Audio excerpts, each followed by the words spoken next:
Hello guys, welcome to 5th generation na Bishop and welcome to another unboxing and testing. Shoutout po natin Sir Reggie. So ngayon meron tayo ditong T4A TP50.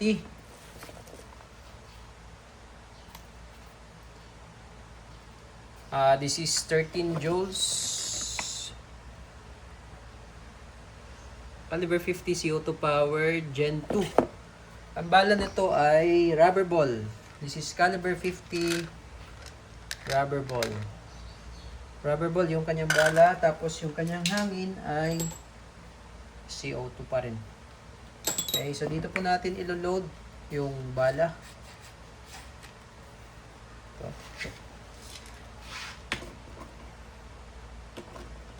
Six shots. Yung capacity niya po ay 6. Yung isang CO2 po is good for 12 shots, more or less. 12 shots.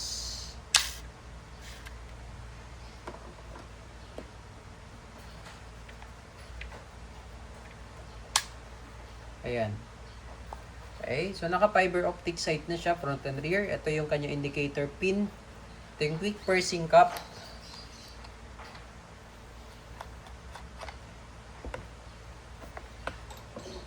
Ito yung cartridge. Pag ganyan po yung lagay. Yan.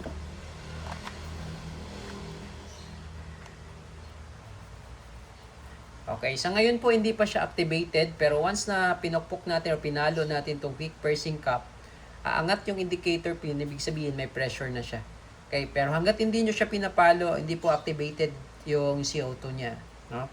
Itong kagandahan nito kasi meron siyang quick pursing, so pag pinalo mo siyang ganyan, ayan, and ready to shoot na siya. Ngayon, pag activated na yung CO2, kailangan nyo pong gamitin kagad. Huwag nyo siyang patagalin sa unit. Okay? So, testing natin. Okay, shoutout po kay Sir Reggie. Yan, TP50, caliber 50, using rubber ball. Okay, yung tunog nito malakas po, ano?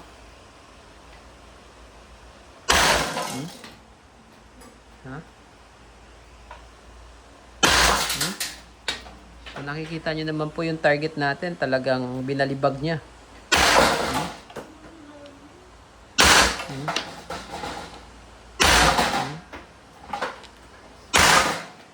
Yan. So nakikita niyo naman po, ang target talagang binabalibag niya sa lakas. Pati yung tunog nito malakas. Yan, so reload tayo. So, tingnan niyo naman yung lata, oh. Oh. Hindi ba? Grabe siya, no? So nag-reload tayo ng another 6 rounds.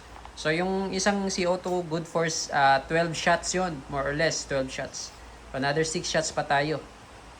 Yan pa rin yung target natin, no? Okay, TP50, another 6 shots.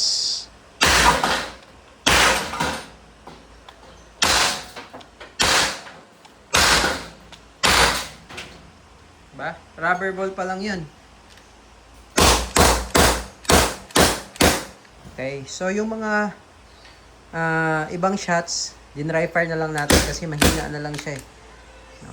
So, yung 12 shots niya, yun, effective talaga yun. Okay, so bago nyo siya release, kailangan wala na siyang hangin ha. And then counterclockwise lang.